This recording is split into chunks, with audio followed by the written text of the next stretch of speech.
Importante también destacar cómo toda una batalla cultural, como decía Ujú. Rafael, se basa en una plataforma de gran poder de penetración cultural simbólica, como son los medios de comunicación. Sí, claro. Los tradicionales en esa época, hoy la tecnología comunicacional en la actualidad, pero ese blindaje y esa correa de transmisión de los valores, entre comillas, culturales que se imponían para dar una consolidación de tipo simbólica a por qué había que apoyar la dictadura militar, fueron los medios de comunicación.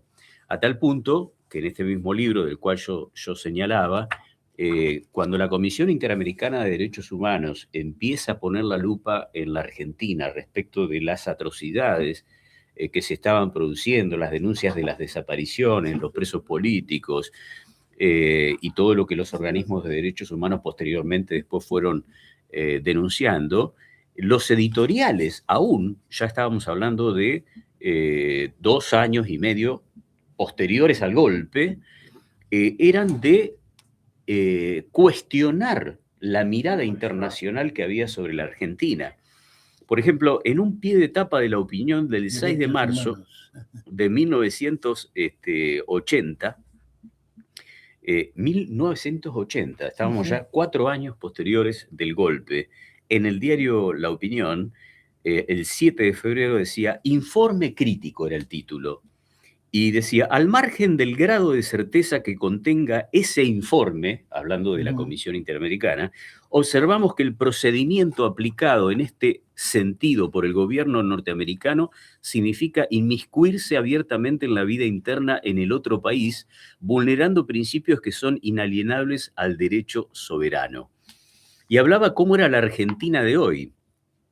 En estos últimos 5 años se fueron alcanzando objetivos que de alguna forma han permitido la recomposición estructural de la nación en imagen y semejanza.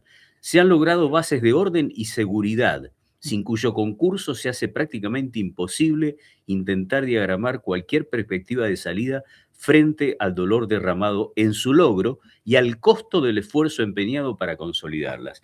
Esto hacían los medios de comunicación aun cuando ya estaban las denuncias Sí, respecto sí, al sí. tema de la violación de los derechos humanos. O sea, cómo ese blindaje mediático hacía permanecer en la mentalidad de la cual hablaba Rafael Restay, ¿no? Una mentalidad que inclusive fue ganando más allá de las élites de esas instituciones nombradas por Rafael. El hombre común, el hombre común que, si hacemos una especie de proyección hacia el presente respecto de cómo los sectores del privilegio están convenciendo a la mayoría de la sociedad que los derechos son privilegios, Ujú. en ese mismo momento estábamos estableciendo la misma dialéctica. O sea, se pensaba de que el hombre común primero tenía que no reconocer sus propios derechos y no reconocer que había militantes políticos que luchaban por un mundo y un ideal que tenía que ver con consolidar esa plataforma de derechos sociales, culturales, económicos, políticos, que son la base también de la democracia. O sea, son el ABC, el ADN de lo que es una plataforma de derechos humanos. En este caso particular, nosotros vemos cómo estos medios de comunicación generaban una especie de aceptación de tipo cultural, psicosocial, de que lo que se estaba viviendo era lo que había que aceptar. Y el que no estaba de acuerdo podía llegar a tener también, entre comillas, ¿no?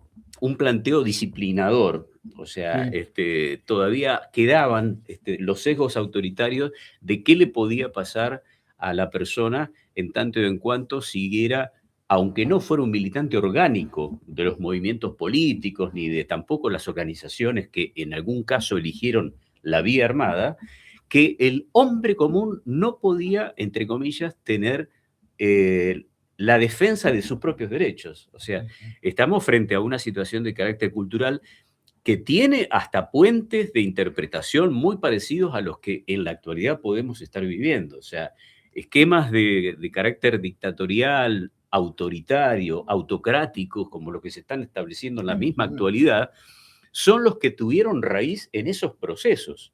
Estamos hablando de procesos que no han cambiado una coma del manual de lo que es el autoritarismo. En aquel caso, represivo para imponer un modelo económico, y en este caso, un modelo económico que llega no con las botas, sino con los votos.